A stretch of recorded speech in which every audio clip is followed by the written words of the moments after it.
कर्म को देखो कारक क्या होता है तो समझिए। कहता है कि क्रिया के साथ जिसका प्रत्यक्ष संबंध होता है वह कारक कहलाता है।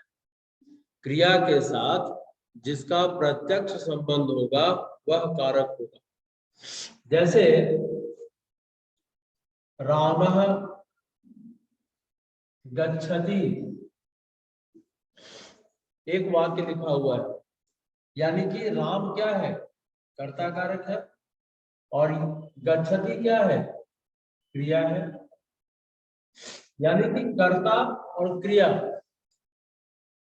के साथ सीधा संबंध है। लेकिन यदि वहीं पर रहे कि सह मम पुत्रः अस्ति, इसमें क्रिया कहीं है, इसमें क्रिया कहीं है, बताओ। No sir.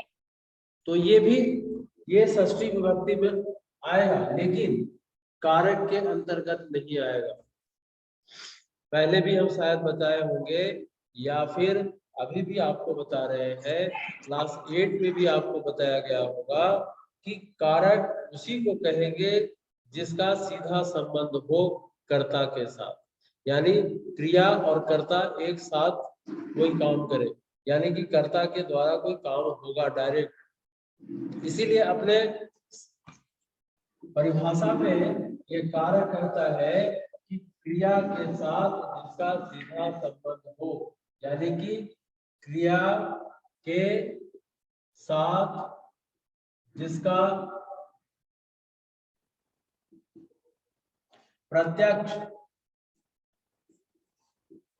प्रत्यक्ष संबंध हो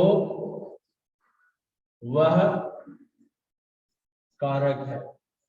ठीक है, वह कारक है। क्रिया के साथ जिसका प्रत्यक्ष संबंध होता है वह कारक कहलाता है। आपको पता होगा पहले से भी कि संस्कृत भाषा में मुख्य रूप से कारक हमारे 6 होते हैं।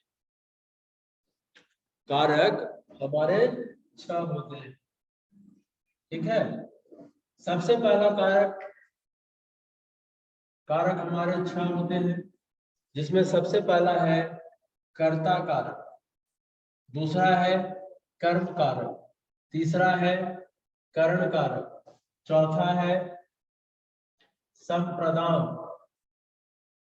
और उसके बाद है पांचवा अपादान, और छठा है तुम्हारा, छठा कारक है अधिकरण कारक। अधिकरण कारक, ठीक है, यही आपके 6 मुख्य रूप से कारक होते हैं। संबंध और संबोधन, यानी कि संबंध कारक और संबोधन, ये 2 को कारक में नहीं रखते, क्योंकि इनका क्रिया के साथ सीधा संबंध नहीं होता है। इनका क्रिया के साथ सीधा संबंध नहीं होने के कारण इसे कारक की श्रेणी में नहीं रखते, इसको कारक की श्रेणी में नहीं रखा जाता है। ठीक है, अब कारक की श्रेणी में नहीं रखने के पीछे यही रीजन है कि इसका क्रिया के साथ सीधा संबंध नहीं होता है। अब यहां पर है कारक कर्ता कारक, यानी कि ये आपका सब्जेक्ट है, ये इसके बगैर कोई भी क्रिया नहीं हो सकती है, कोई भी क्रिया नहीं होगी, पता है सबको। कर्म कारक है आपका ऑब्जेक्ट। ये क्रिया, 2 तरह के वाक्य हमारे आते हैं, सकर्मक क्रिया और अकर्मक क्रिया। 2 तरह के हमारे क्रियाएं चलती हैं, जिसमें एक सकर्मक होता है और एक अकर्मक होता है। अकर्मक कहने का मतलब है कि जिसमें कर्म न हो, और सकर्मक कहने का मतलब होता है जिसमें कर्म हो। ठीक है, अब मान लो कि 2 तरह के वाक्य आपके सामने हम लिखकर बताएंगे, संबंध और संबोधन की चर्चा करते हैं बाद में। सबसे पहले मान लो कि यहाँ पर मैंने पहला वाक्य लिखा था कि रामः गच्छति, इसमें कर्म है कहीं पर, बताओ इसमें कर्म कहीं No, पर sir. है? इस वाक्य में कर्म कहीं पर है? ज्योति, अनुराधा, अंजनी, Sir, करता किया। इसमें कहीं कर्म है? No, sir. नहीं है। तो रामः गच्छति जो बना है यहाँ पर, इसीलिए यहाँ पर कर्म नहीं है। तो कर्म जब न है तो इसको हम लोग अकर्मक कहेंगे, यानी कि इसमें कर्म नहीं है। लेकिन यदि वही रहे कि रामः गृहं गच्छति, रामः गृहं गच्छति, तो राम जा रहा है, कहाँ जा रहा है? तो घर को जा रहा है, यानी कि ये आपका कर्म आ गया। तो ये आपका सकर्मक क्रिया के अंतर्गत आएंगे। ठीक है, ये सकर्मक क्रिया के अंतर्गत आएंगे।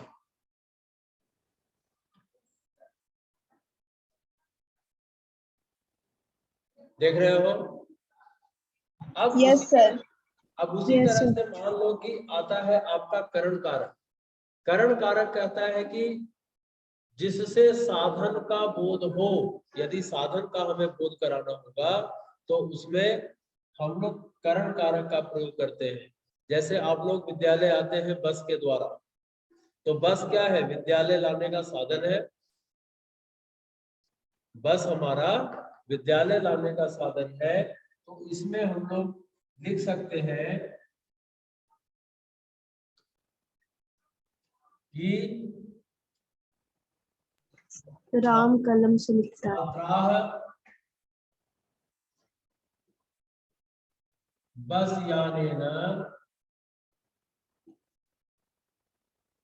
यानेन विद्यालयम्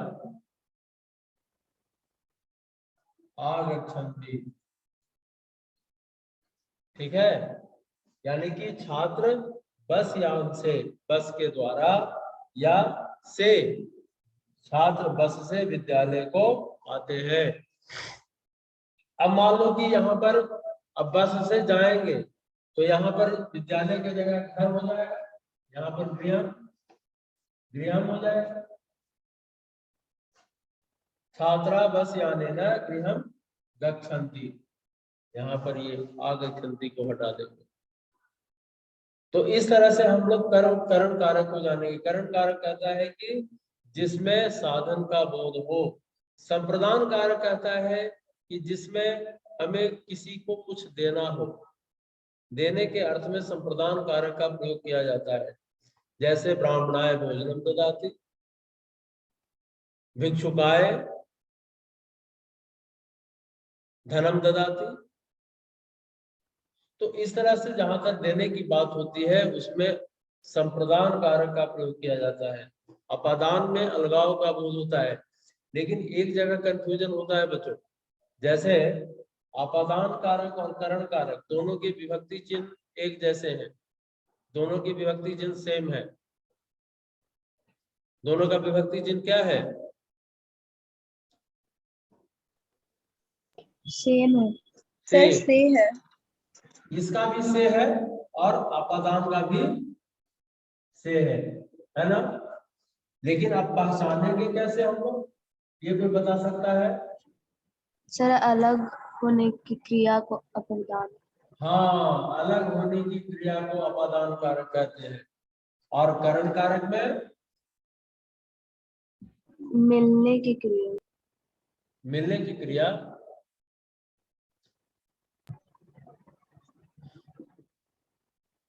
जैसे देखो, मान लो कि हमको लिखना है हस्तेन, ठीक है, हाथ से, और यहाँ लिख देते हैं गृहात। दोनों के विभक्ति चिन्ह अलग अलग हैं। Yes sir. यानी कि ये हमारा अपादान कारक है और ये हमारा करण कारक है। ठीक है, ये अपादान कारक का हो गया, ये करण कारक का हो गया। ये अपादान का और ये करण कारक का। तो ये हमें साधन का बोध कराएगा और ये हमें अलगाव का बोध कराएगा। जैसा आपने पहले कहा, अधिकरण कारक है कि क्रिया का आधार जिस पर होता है, यानी कि बेस जो कोई काम कर्ता के द्वारा होगा और वो क्रिया जहां पर होगी वो अधिकरण कारक कहलाता है, जिसके विभक्ति चिन्ह है में पर। जैसे सह बने गच्छति, वो कहाँ जाने का काम करेगा, तो वन, वन यानी जंगल। मान लो कि उद्याने भ्रमति, उद्यान में घूमने का काम कर रहा है, तो घूमने का काम कहाँ है, जो बेस क्या है, तो उद्यान है। तो अधिकरण कारक का उसमें प्रयोग किया जाता है। संबंध और संबोधन की जहां तक पहले चर्चा कर रहे थे, तो उसमें आपके कारक के अंतर्गत नहीं आते हैं, वो कारक के अंतर्गत नहीं आते हैं। क्यों? क्योंकि उनके क्रिया के साथ सीधा संबंध नहीं होता है। क्रिया के साथ उनका सीधा संबंध नहीं होने के कारण संबंध और संबोधन कारक में नहीं आते हैं। जैसे संबंध कारक में हमें एक दूसरे के रिलेशन के बारे में बताना है, ठीक है। जैसे मान लो कि वह राम की गाय है, तो वह राम की गाय है, तो वह किसके लिए आ रहा है, तो गाय के लिए आ रहा है। तो यहाँ पर लिखेंगे सा, राम की षष्ठी विभक्ति में रामस्य, यहाँ पर धेनु अस्ति, सा रामस्य धेनु अस्ति, वह राम की गाय है। मान लो कि वहीं पर रहे कि वह मेरा कुत्ता है, ठीक है। तो वह किसके लिए आया था, कुत्ते के लिए आया। तो यहाँ पर हो जाएगा सह मम कुकुरः अस्ति, ठीक है। तो इसमें इस दोनों वाक्य में यानी कि आपको संबंध बताया, क्रिया कहीं है नहीं, क्रिया कहीं नहीं है, तो ये संबंध कारक के अंतर्गत आएंगे, इसीलिए इसको कारक में नहीं रखते। संबंध बताने में आएंगे लेकिन कारक में नहीं आएंगे, क्योंकि क्रिया के साथ इनका सीधा संबंध नहीं है। अब उसी तरह से आपका आता है संबोधन। संबोधन जो आता है,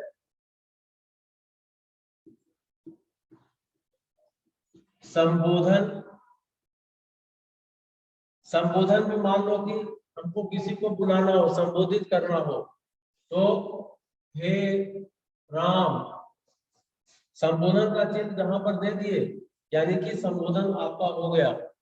अब इसके बाद दूसरा जैसे चलेगा, हे राम अत्र आगच्छ, यहाँ आओ, तो इससे मतलब नहीं है, ये जो नीचे लिखे हैं इससे मतलब नहीं है, मतलब है आपको इससे, यानी कि हे राम जहां पर हो गया समाप्त, आपका संबोधन हो गया। तो इसमें भी क्रिया कहीं नहीं है, इसमें कहीं क्रिया आपको नजर नहीं आ रहा है, तो ये भी आपका संबोधन आपका कारक के अंतर्गत नहीं आएगा, कारक के अंतर्गत ये नहीं आता। तो ये आपका ये कारक हो गया, जिसको और विस्तार से बताया जा सकता है वाक्यों के माध्यम से, ठीक है।